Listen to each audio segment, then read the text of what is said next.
Graines de Curieux est un projet qui est né en 2015. C'est une filière en agriculture biologique qui est globale, c'est-à-dire que ça intègre l'agriculture, la transformation et la commercialisation.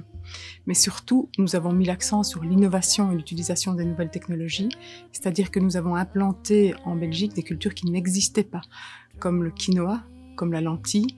C'est un retour à l'agroécologie comme c'était fait auparavant.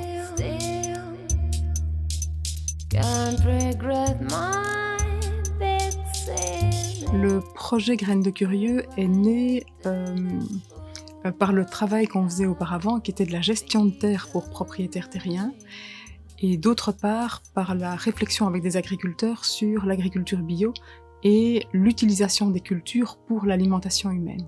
L'innovation dans ce projet, c'est surtout le retour à l'agroécologie pour pouvoir produire des produits pour l'alimentation humaine et que ce soit du 100% local.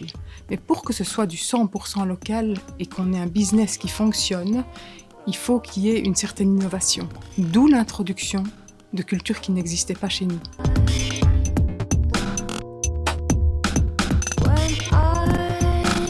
À court terme, c'est l'internalisation de l'ensemble de la filière.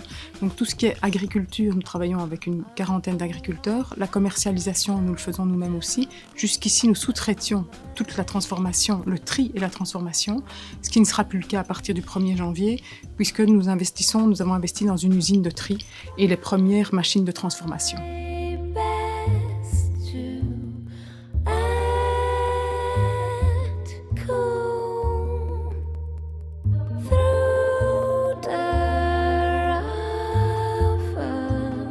Nous ne fonctionnons pas avec la fluctuation des prix au niveau mondial.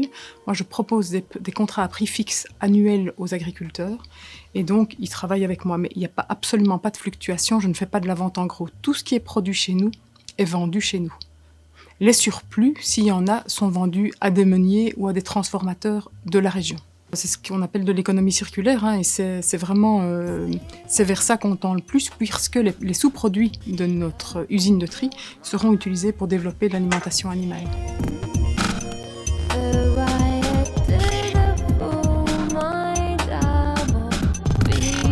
C'est un projet unique en Wallonie pour le moment, oui.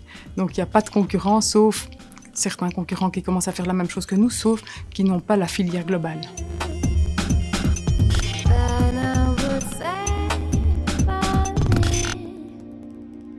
Au niveau du développement, il y a deux pans. Il y a d'abord le développement en recherche et développement. Nous sommes toujours inscrits dans les essais de culture que nous faisons chaque année pour mettre, par exemple, je dirais le pois chiche, les haricots pour faire le chili con carne ou des choses comme ça, le maïs pour faire de la farine, mais aussi nous sommes inscrits dans de la recherche et développement de projets européens. Et d'autre part, au niveau développement de la société en tant que telle, après ces premiers investissements que nous avons fait cette année-ci, l'idée, c'est d'aller le plus loin possible dans l'internalisation du tri et de la transformation de tous nos produits. Donc que ce soit des huiles, que ce soit de la farine, que ce soit des flocons ou autres. Mais en 5 ans, je suis très satisfaite du bilan parce que quand j'ai créé la société bio, j'avais dit je veux bien faire un business bio, mais je veux que ce soit rentable. Donc j'ai imposé les procédures de fonctionnement à tout le monde, même à mes agriculteurs. Donc on ne travaille qu'avec des gens qui sont hyper rigoureux et qui sont rentables eux-mêmes. Et donc quel est le bilan ? Il est en fait très bon. Parce qu'à partir du moment où je vais pouvoir tourner ma ligne de tri, non seulement elle va servir pour la transformation chez nous, mais elle va servir aussi pour la transformation des autres personnes qui veulent l'utiliser. Donc ça va être un matériel à façon. Ça veut dire qu'on va pouvoir dégager des marges un peu plus importantes chez nous qui vont permettre de développer non seulement le matériel, mais de développer la recherche aussi en interne. L'équipe autour du projet Graines de Curieux, elle est basée d'abord sur 3 personnes. C'est moi en l'occurrence, parce que c'est moi le patron, et Moira, qui est mon bras droit pour tout le côté commercial, et Benoît, qui est mon bras droit aussi pour tout le côté responsabilité de la chaîne de tri et de transformation. Alors, le côté humain est extrêmement important pour moi parce que je travaille beaucoup en collaboration. Donc, non seulement à l'extérieur, mais aussi avec mes équipes. Et donc, tout le monde est sur même pied d'égalité, entre guillemets. Donc, ce sont des gens qui se donnent énormément et qui sont énormément investis dans leurs projets.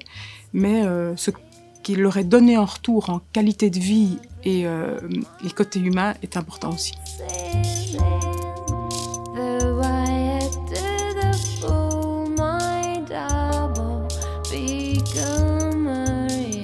On fait très attention aux dépenses, parce que tout faire en sous-traitance était extrêmement cher. Donc on essaye que notre impact sur l'environnement soit le moins important possible. C'est pour ça qu'on a implanté l'usine tout près d'ici et que l'idée c'est d'aller s'implanter là-bas et d'utiliser les déchets, ou en tout cas les sous-produits du tri pour l'alimentation animale.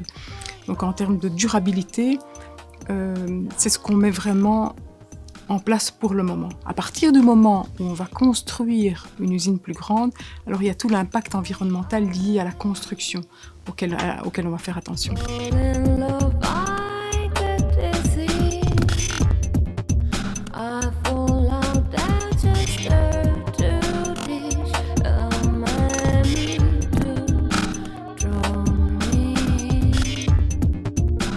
Donc, un des points importants aussi du développement et de la durabilité de la société, c'est le packaging.